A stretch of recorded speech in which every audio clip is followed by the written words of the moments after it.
Hi, Akron Marathon race fans. I'm Joe Thomas, a deputy macro editor at the Akron Beacon Journal.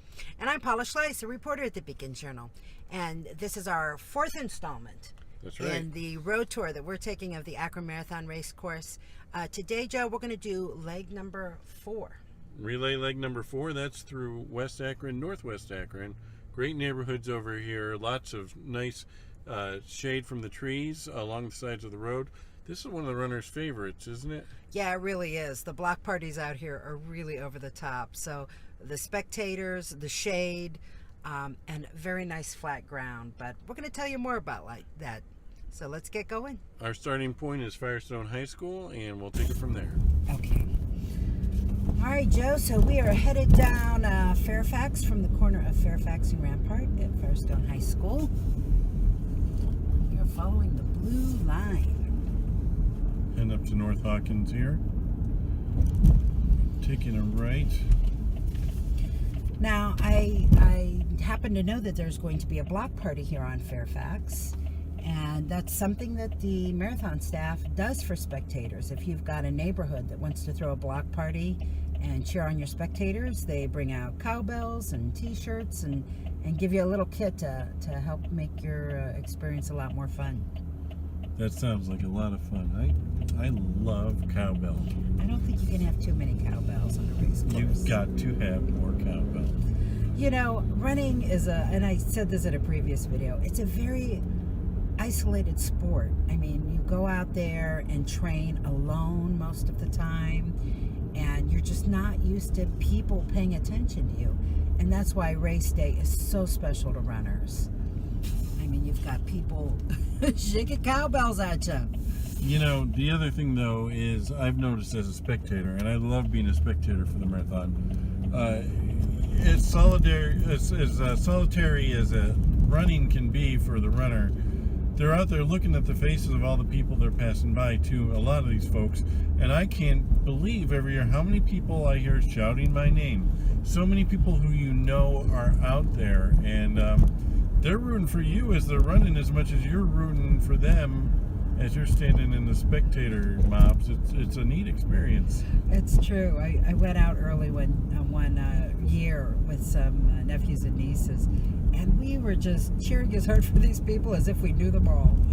So we are going down Thurmont right now, and this is just a lovely shaded area. As I said, runners who get this leg love it. It's only 4 miles. It's the shortest of the 4 relay legs, and it's mostly flat and just a really comfortable run. Although if you just to the right of us as we're driving here before we take this turn, these neighborhoods all back into the Sand Run Park area.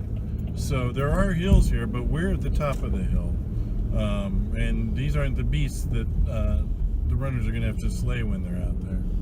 Absolutely. I should have mentioned back on Thurmont, there is also going to be a band playing, a Christian band named Bound, and that is just one of many entertainment venues that the marathon plans for. They get some bands and DJs and other entertainment lined up along the course to help supplement the block parties, you know, and the spectators. So back there on Thurmont, that's one band you can look forward to. There is also a block party on Goodhue.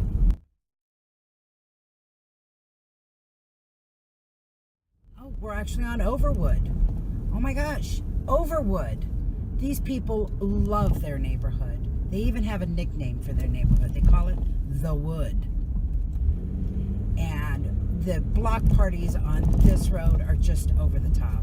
I covered this as a story one year. They'd put up bounce houses. They were passing out snow cones to the runners. Their friends come out and spend the night before because they need to be here super early to get in before the roads are closed. And then they just line the streets cheering people on. So, you know, for some folks, this is less of a marathon and more of a block party crawl. It really is. I think one of our Blue Line beginners stated it. You know, I should mention in this segment also that I belong to a group called the Blue Line Beginners. That's right. this year, for the first time, we're running the Akron Marathon. I mean, most of the people in this group have never been runners or never participated in the race series before. And so the Beacon Journal on April Fool's Day issued an invitation to the community and said, let's not make this a joke. Let's make this real. If you're a couch potato or you've never dreamed of doing something like this, come on out and we're going to teach you how to do the race series, because you don't have to run a marathon to be part of the Akron Marathon. There are lots of other distances you can do.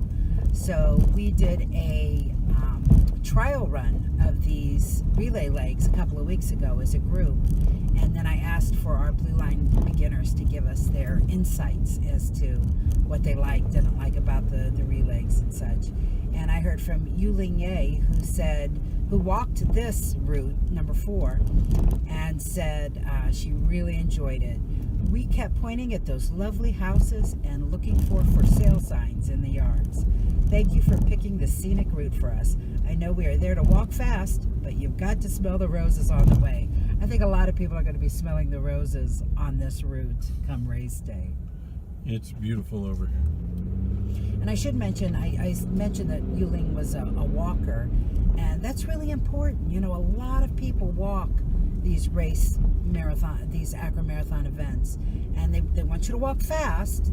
If you stroll, it's going to take you forever to finish.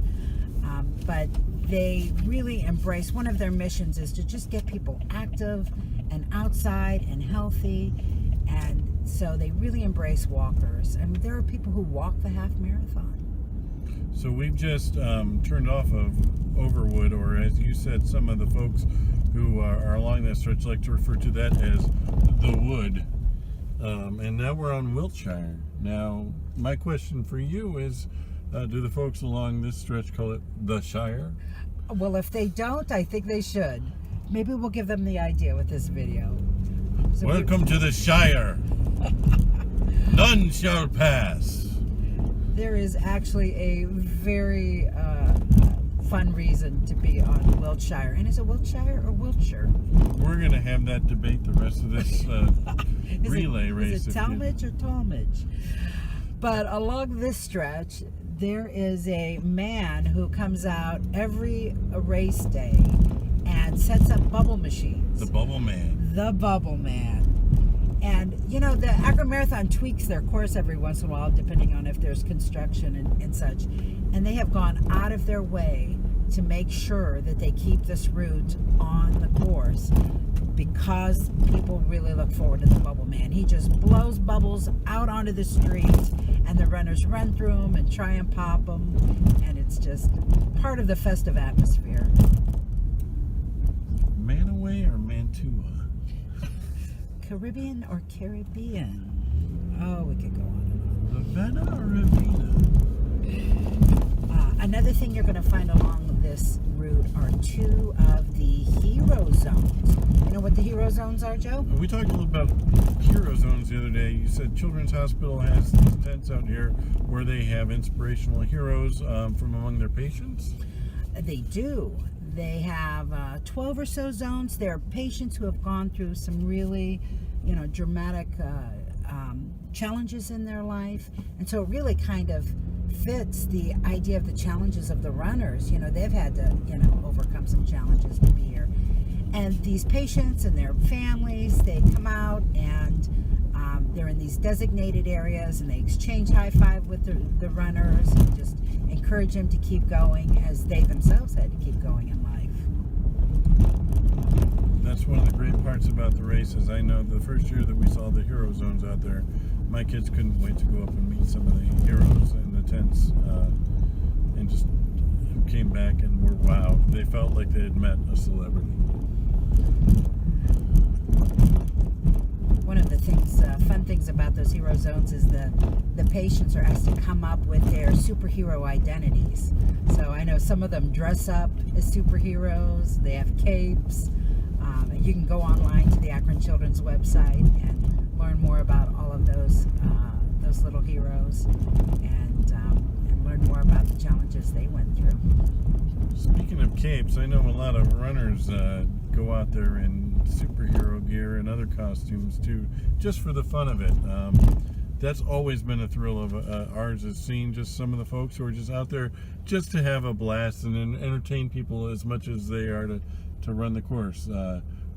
There was a gentleman a couple of years ago who was juggling the entire length of the course. They have juggled. I think that juggler also one year jump roped the entire marathon course. No. We have another woman, I think it was last year, the year before, she ran the entire course carrying a stock pot and dressed as a chef. We've had people run these courses dressed as bride and groom. I mean, it's truly a celebration. I mean, people treat it like a festival, and the costumes are just so much fun to look for. And did we talk about the teams already? The relay teams and the names they come up with, all the clever and funny and sometimes a little bit of a double entendre in some of those names. We had fun doing that also for the Blue Line Beginners. We have 12 relay teams that are going to be running, and we had a lot of fun. I think some of the names that we ended up with, and we stole most of these names, so we can't take credit for it, but Keeping Up with the Kenyans. Nice. And I thought they said rum. So yeah, the relay teams have a lot of fun with their names.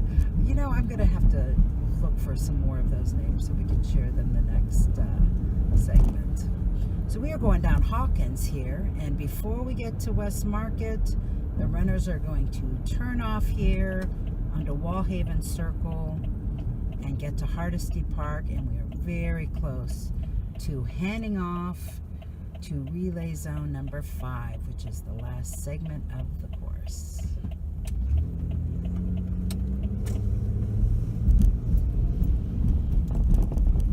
And here ahead you see Hardesty Park.